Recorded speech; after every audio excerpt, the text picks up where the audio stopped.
Hi, welcome to another tutorial where we will be editing this image. And that was our starting point, and as you can see, we'll be working with 7 images. And we're using that many images so that we can save the burnt out sky, which you'd probably need with a more serious camera, but definitely not 7 images, but you could probably solve it with 2, at most 3 photos.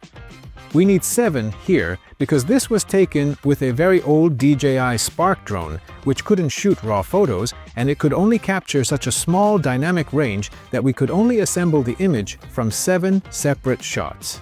I think this video will also be great for showing you that the quality of your photos doesn't necessarily depend on having a good camera or expensive equipment. But before we start editing, a few thoughts on composition. I placed it on the left side, roughly in the bottom left corner, the main subject of our photo, the lookout tower, and in the top right is our sun. On both the right and left sides, I left a similar amount of negative or extra space in our photo. At the bottom we have a leading line, and it points us toward the sun. Another thing I paid attention to was the horizon, making sure it's never in the center. I usually place it either higher or lower to make the photo more interesting. Did you know you can download the raw files to practice? Go to shutterseek.co.uk, create a free account, log in, and find the video you're currently watching in the Edit Like a Pro course. Download the raw files and edit this picture with me. This way you'll improve much faster. Also, hit subscribe to join the channel. My mission here is to give you professional level training that you usually have to pay for. Here are the 7 files we'll be working with, so download all 7 and follow along with the steps. This way, you'll learn much faster. And the first thing you might notice is that these aren't raw files, but JPEG files, because they were taken with an old drone, a DJI Spark, which wasn't capable of shooting raw files. Since we're not working with raw files and we have quite a few images, it's actually better to start in Lightroom this time, rather than Photoshop. Once you've opened Lightroom, go to Library, click Import, grab the 7 files and drag them in here, then click Import. Since I've already imported the files, I can't do this step myself. You should see something like this. Our files are down here. Click on the first one, go to the Develop tab, and here we can edit the image. But before we start editing, let's go over a few things. First of all, why are there 7 images? If you look, our sky is really blown out. This is a very old drone with very poor image quality, so it was unable to capture both the foreground and the sunset. But let's be honest, this would have been a challenge even for a more serious, expensive camera if we were shooting directly into the sun. And that's why we had to take 7 separate shots to roughly capture the data in the sky, and from these we'll assemble our final photo. Let's quickly go over the settings as well. The lowest ISO you can use with this camera was ISO 100. Since we had plenty of light and I was shooting into the sun, that's why I chose this setting. Neither the focal length nor the aperture can be adjusted, and the shutter speed was set automatically by the camera. I didn't do anything else except use the exposure compensation, which is available on every phone, camera and drone. I started to darken the image, and the shutter speed was automatically set by the camera. All I did was take each subsequent photo one stop, or just a bit darker than the previous one. Instead of the usual routine, we're doing something different here now. Since this is not a raw file, we can't set the profile, and even with auto, it will edit the image in a way that isn't suitable for us right now. Because as you may have learned from my previous videos, when we're working with multiple images and stitching them together, it's very important to keep the contrast low. This way, it's much easier to blend them, and at the end, we can restore the contrast with a single move, resulting in a much more natural final image. So instead of doing anything else, all we're doing is brightening it just enough to make sure we have all the details we need.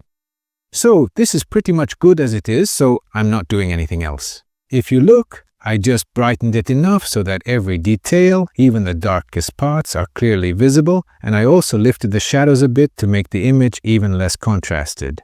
We're not doing anything else here. For all the other images, we have only one task: to edit them so that this area, where we want to save the sky, is similarly bright but without blowing out those parts. So let's move on to the next one. Let's increase it by 2 stops and also bring up the shadows a bit, just like before. But we want to save the highlights, so I'll lower the highlights, something like this. Before and after, you can see that a good portion of the sky has come back. Let's move on. Here as well, let's increase it. Let's say to 3 stops. Again, I'll bring up the shadows and lower the highlights. If you look, even more detail has come back in the sky here. And this is how we go through all the images. About 4 stops, I'll bring up the shadows a bit and lower the highlights. Now we're starting to get some nice colors back in the sky as well. You need to pay attention to the sky. It should keep getting better. We want to recover more and more details, and we don't worry if the image starts to fall apart a bit. So if you look at it, we won't really be able to use any other part of the image except for the sky, because the rest is already completely pixelated, beyond saving, terrible quality, and we're not even concerned with it. We're not going to do anything with those parts. So I'll edit this one in a similar way, focusing only on the sky to make sure that part looks good. Next, shadows, highlights.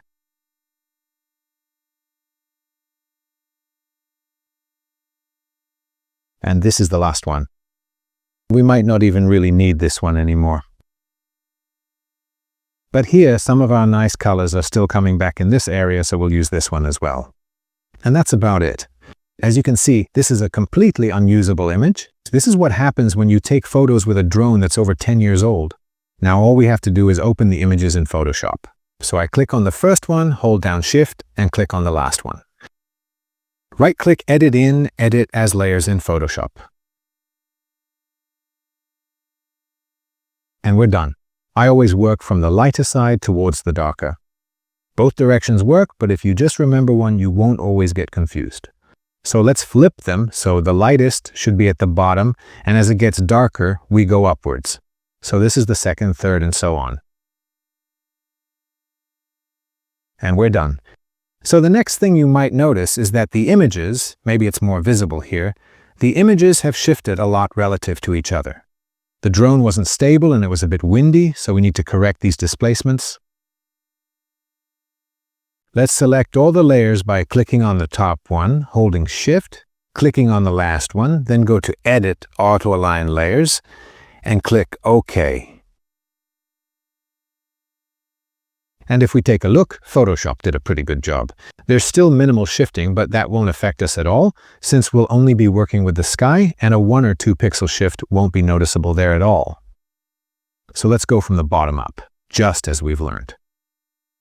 We're going to use a so-called blend-if technique now, the point of which is that even if there's a slight shift, like the clouds moving in the meantime, it won't cause us as much trouble as if we started masking the images together. Not to mention, using only masks would make it quite problematic to figure out how to solve this. In this case, the blend-if technique is really the way to go. So I double-click on the empty area here, and while holding down Option, I drag the right side of this slider all the way to the right, hit OK, and if you look, you'll see that the details in the sky have started to come back beautifully.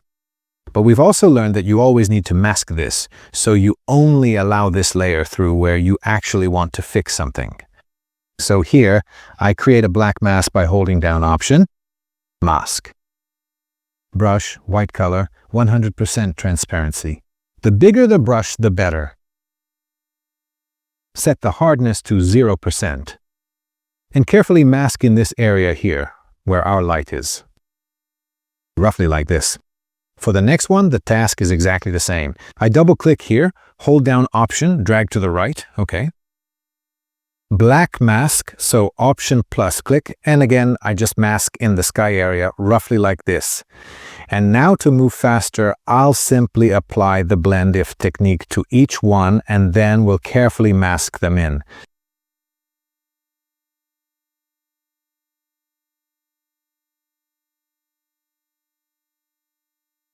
And we're done, so the next layer gets a black mask, and now I won't necessarily bring every layer into the sky anymore, so I'll pay attention to only fix the areas that really need it.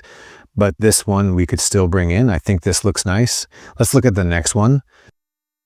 Black mask, and here I might only mask it in right here. However, if I use 100% opacity, the image might not look as nice. Here it's worth lowering the opacity and rather very carefully painting over it multiple times to try to fix it, because if you look closely, as you can see, this way we can create a much nicer, more gradual mask, and our mask will only be at 100% where the correction is really important. So with that in mind, next layer, black mask. Black mask. And once again, we carefully go over these same areas, making sure to cover them thoroughly. Roughly like this, and the last black mask, and here too we let this part be like this. At this point, some noise might come along with it, so if we take a look, it actually looks really bad in this particular area. So it's very important to pay close attention to this detail. I'll start over with the black mask, and here I'm really just carefully trying to fix it around the sun. That's it. With this last image, well actually here too it brought back some more details for us, so we're pretty much good. This is our so-called blend, so I'll put everything into a folder and name it blend. The next step is to remove the unnecessary elements from the image. So I'll create a new layer, clean up healing brush. And that's me. I should have had the sense to step out of the shot. Honestly, I was surprised myself that something could be salvaged from this. Maybe the reason I didn't move out of the way is because it was so long ago I don't even remember. And let's remove the people here. And here as well.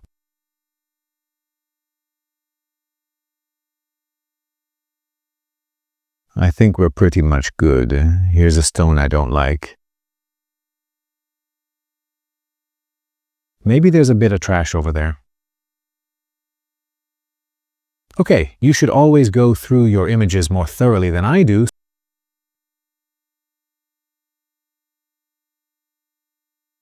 Maybe the next thing we could do, oh, I almost forgot. If you look because of the displacement, you can see the different layers here, and it doesn't look very good. So it's worth making a crop and cutting off the unnecessary parts on every side, top, bottom, and both sides, everywhere. Here, I might need to zoom in a bit more so I can see.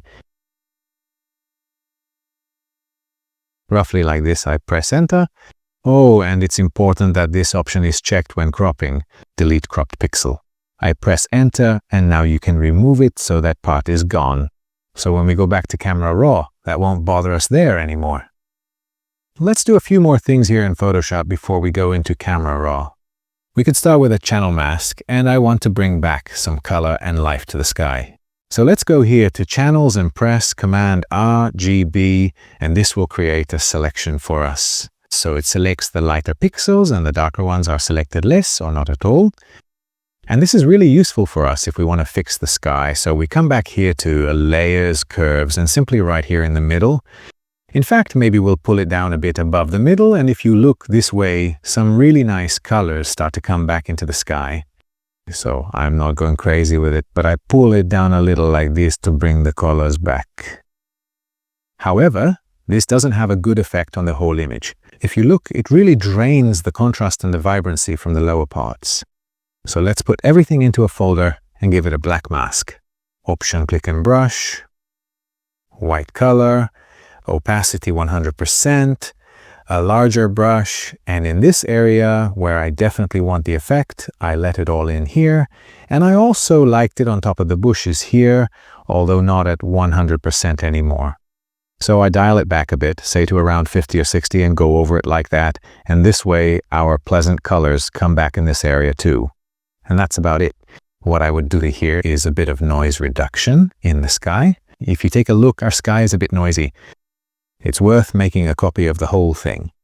So I select everything in the layer and make a copy of it. Then I right-click, choose to merge the layers together, and I label this as sky colors. And for this one, I'll call it Sky Denoise. We come in here to the filter menu, specifically the camera raw filter. I zoom in here for a closer look, go to the details section, and then adjust the noise reduction. And I increase it just enough so that the sky looks good. And I think we're pretty much good at the value of 33. I hit OK, and now we have to mask this again, just for the sky. So black mask, brush, white, 100%.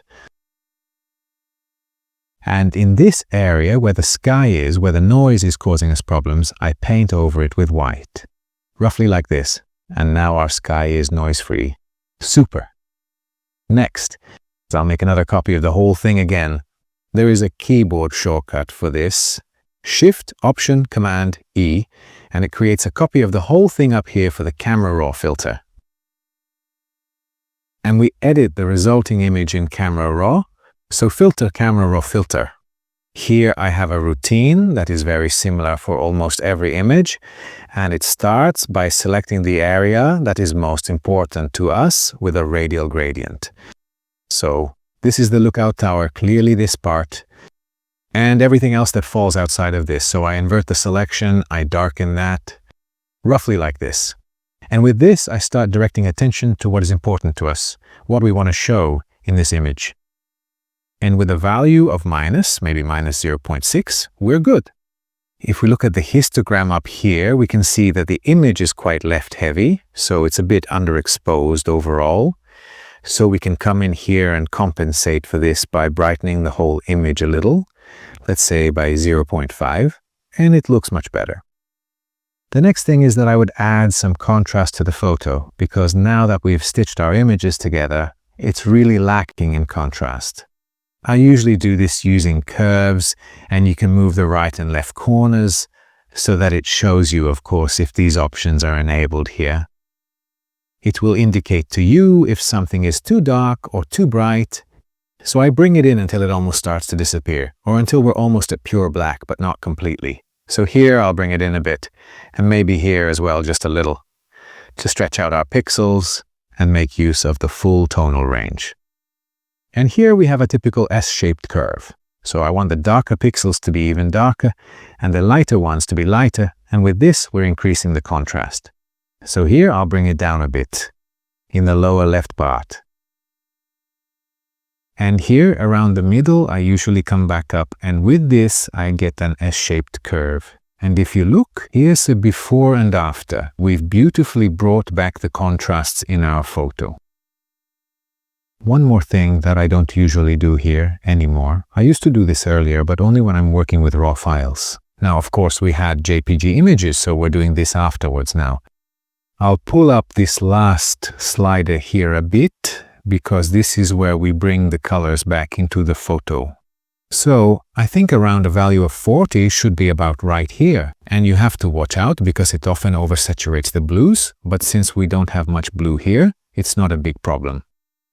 However, the building itself is a bit too cool, so we'll come up here and use colors and temperature to raise it just a little, so that our building, which is lit by the sun, doesn't look too bluish. So roughly here, our white balance is better. At about a +5 value, we're good. Okay, let's continue with the adjustments that affect specific areas. So far, we've done one thing. We darkened everything that isn't the main subject of our image. Let's keep going with that. So, linear gradient, and this lower part definitely needs to be darker. I want to draw our attention inward from here. You see, the human eye and attention are always drawn to the brighter areas. So these parts aren't that interesting. They just complement our image, but they are definitely not the main subject. So I'll lower the exposure, let's say by 0.6.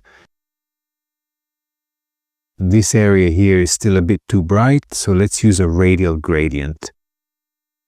And let's say I select this area here, but I'll remove the sky from it. I don't want to darken the sky, so I'll subtract the sky. And I'll bring it down just a bit to about 0.4. All right. We can select our sky, select sky. I want to add this area as well because it looks pretty ugly here. Whatever I do, it's going to look weird in this spot, so I'll definitely add to the selection with the brush. It's important to note here that auto mask is not enabled right now, and I'll use a fairly large brush to carefully add this area to the selection. and I definitely want to increase the dehaze here. Dehaze basically increases the contrast in the selected area, and it usually starts to shift the color slightly towards blue, which can be seen in certain parts here, and we can compensate for this. So you have to be careful with dehaze, because in areas where the quality isn't so good, like here, you can see that the image can fall apart. So we need to use dehaze very carefully. And we might even be able to fix this problematic area here with noise reduction, or even with... So in the noise reduction section, we reduce the noise a bit more. It's very important here to make sure that this area doesn't get completely blurred. So here you can see a before and after. Unfortunately, this isn't a particularly high quality detail anyway. By the way, we're at 245% magnification, but even so, this part isn't super sharp. So, sorry, let's go back here to the mask. Increasing the denoise to, say, a value of 25. We've already overexposed that area a bit, so if I scroll up, we can quickly fix this by reducing the highlights, or actually more by lowering the whites. So, with a value of -2, and since it's worth compensating for the blue, these areas have gradually shifted a little bit more towards a bluish tint. We can compensate for this by adding a bit of extra warmth to that area, and maybe even a subtle touch of purple or magenta as well. More or less, we're good like this. There's just one more thing I might do. I would use a radial gradient, and specifically right where the sun is located in that particular area, I would decrease the clarity a bit so that a glowing effect comes out even more strongly in that part. Let's say to around -15 or so. I still feel this area is too bright here, so I think I'll bring it down even further. I'm darkening that part further. I want to create a bit more contrast, something like -0.7. And this staircase serves as a leading line toward the sun for us. I want to enhance this a bit, so I'll turn on the brush with Auto Mask and set the brush size to roughly match the width of the staircase, so quite a bit smaller than this. And here I'll select this area. I'll increase the whites, let's say to around a value of 35, and here I can also boost the contrast or the clarity a bit, roughly around 14. So let's take a look. Here's a before and here's an after. One more thing came to mind. We could make this building a bit more contrasty. So masks, new, select object. I'll select this building. And I'll slightly increase the overall contrast. I'll pull the contrast up a bit more. Maybe I'll push the whites up a bit more and bring the blacks down. So I really want to significantly increase the contrast. Let's see, here's a before and after. Okay, it looks much better, and I definitely want to darken this left side here as well. So, new mask, select object, and subtract, and I'll remove the right side so it won't touch the right side, only the left side of the building, and I definitely want to lower the exposure here. So this is the shadowed side of the building, and I want to emphasize that. Something like this. Okay, so here's a before and here's an after. It looks much better. I'll click OK. And here we'll still do a couple of things that might help this image. I'll create a new layer. Brush, white color, 100% opacity, a much smaller brush, right-click, and set the hardness to 0. And I'll click here where the sun is, and with this, I'll basically emphasize the blown out area a bit. I'll duplicate this so there are two, because I want to imitate that the center of the sun is completely white since it's blown out. And as we move outward, it gets more beautiful. The sun radiates this orangish warm color, and that will be the bottom layer. So this is the sun center. Sun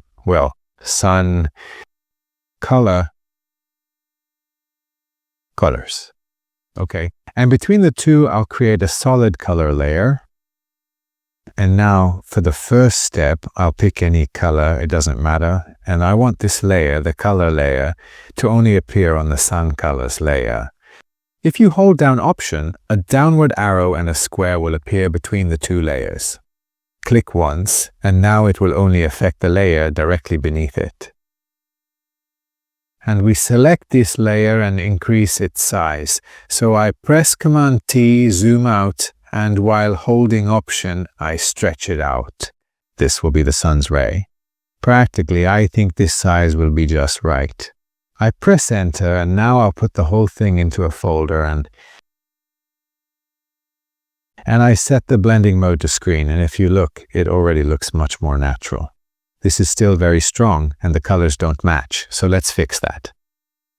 First, I'll lower the color layer, let's say to around 40 or 50%. Then I select this color and turn off this layer, just so nothing distracts us. And by double-clicking on this square, this window appears. And now I can choose a color here. So let's pick one that fits better here. Let's say this one. And I click OK, and now I can turn these back on. And all I need to do is make the selected color a bit more saturated. To be honest, I would personally prefer it a bit more orange. And if you look now, we've added this little extra sunbeam, a bit of extra glow, which really does it good, but it's still a bit colorless. And I want to play with that. So let this be the fake sun. And I duplicate this, and then I set it to overlay. And if you look at the overlay, it might be a bit strong, but it brings back the colors. So I start reducing it and only add as much as still looks good on this image. Roughly like this. And here too, if you go in, you can tweak the colors to decide what color you want the sunlight to be. And I want something a bit orangish. Now, I'd probably add an Orton effect to the whole thing. So we make a copy of the entire image. Shift Option Command E, and we make another copy. You can actually do that with Command J. So now we have two layers, and the top one should be Sharpening. And underneath, Orton effect. Let's start with the Orton effect. Filter, blur. Gaussian blur, and this is a 12 megapixel image. So what I usually do is set it just a bit above the megapixel count. Let's say set it to around 15 or 16. I think we're good, and then I select Lighten in the blending mode. So now from the blurred image, only the parts that are brighter than before will show up. So basically everything transitions into this kind of fairy tale-like glow. And obviously this is very strong, so I'll bring it down to around 20 or so. And now, if we zoom in, we can see that it has added a pleasant little glow to our image. And I want to keep this effect across the whole picture because it really benefits it. Now let's sharpen it a bit, so we'll go to the Sharpening layer, Filter Other, High Pass. Here, always make sure it's set to 1. Okay, and we need to get rid of the grayness. If you zoom in, you can see roughly where it will sharpen. So you can see the outlines, but what we need is for the grayness to disappear, and that's done with overlay. And let's check it out. Here's a before, and here's an after. It's become much sweeter. I would say it's actually too sharp. The image was already quite sharp to begin with, so a value of around 50 is more than enough for us. And it's also very important that we don't want to sharpen everything everywhere. For example, I'd like to leave the sky alone, so I'll create a black mask for it. To begin, hold down the Option key and click directly on the mask thumbnail in your Layers panel. This will allow you to view and edit the mask itself. Next, select the brush tool from your toolbar, making sure that the brush color is set to pure white. Increase the size of your brush significantly so it covers a larger area and gives you more control over the effect. Now, on this lower layer, my intention is to apply sharpening to a specific part of the image. Let's take a look. This is how it looks. So we're not touching this part here. That's right. And with that, we're done. Let's quickly go over what we've done so far, where we started and where we've ended up. So, in Lightroom, we had 7 images, and the original photo looked something like this. And from this, we made 7 versions, each one darker than the last, and the final image looked like this so that we could save the sun. So, we edited this photo, and after editing it looked something like this. We made sure that the image had low contrast just so that every detail would come out, and we carefully brought back and saved the sky from the increasingly darker images. Then we corrected and removed the parts that weren't needed in the photo. We also brought back a bit of color to the sky. We used a channel mask and curves for this, and basically, by darkening the pixels, the colors came back, then we denoised the sky a bit. We edited the whole thing in Camera Raw, where we paid close attention to bringing back the contrast and directing the viewer's attention to what we wanted to highlight. Then we added a fake sun, whose colors we enhanced a bit afterwards. The whole image received an Orton effect, and then we sharpened it. So that's how this picture became what it is now. And at this point, there's only one thing left to do. Come up here to Field Export As. And it's very, very important that down here, Convert to sRGB and Embed Color Profile are both checked. Because if you save it like this and upload it to the internet, the colors in the photo should look exactly the same and they won't get distorted. All other settings are optional. I proceed to export and save the image. Thank you for watching the video. I hope you enjoyed it and found it useful. Be sure to download the photos and follow along with every step because that way you'll learn much, much faster. See you in the next video.